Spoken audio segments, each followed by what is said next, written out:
I think it was the summer right before my senior year of high school. Teal, the CEO, she's a good family friend. She mentioned it to me one day and how I should come volunteer. And so I came and I checked it out. And do you remember what some of your first impressions like? Can you tell us a little bit about like what you were thinking? Was it what you expected? No. What I expected, I was terrified at first just because I hadn't really been around medically fragile children before.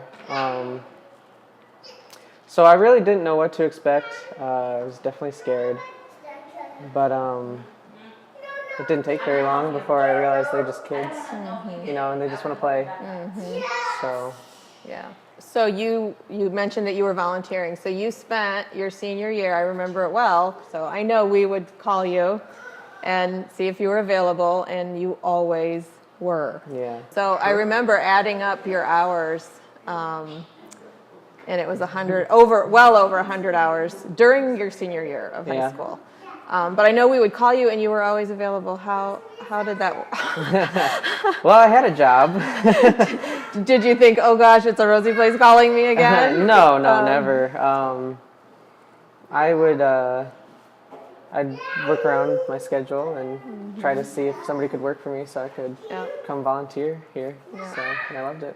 Yeah. I think that's the biggest thing is a lot of people are scared, I think, or they think that they don't have enough time. But I think if they came in, they'd want to come back, just like I do. Yeah. I don't know how anybody wants to do anything other than this, work with kids. Yeah, that's good. Well, and I think you said it a little bit earlier that they're just kids. So that's really, the emphasis is on the kid and not on the medically fragile, because they like to do the same things other kids do, and so we try to do that with them. And I think that's why you're such a popular staff member, because you get down on the floor and you do whatever they want to do, whatever makes them happy. So you graduated from high school, went to college. You were back that next summer, and still volunteered.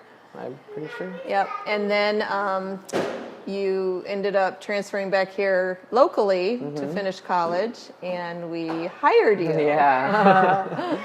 Yeah. And so now you've been doing that since, I think, 3 years. You've been a support staff. Wow. So what are you doing now with your school? Well, I've got one more year of nursing school. So, and then hopefully I'll be working here as a nurse. Yeah, and that's pretty awesome. So from volunteer to support staff to nurse, and I'm a lifer. yeah, I love that. That's awesome.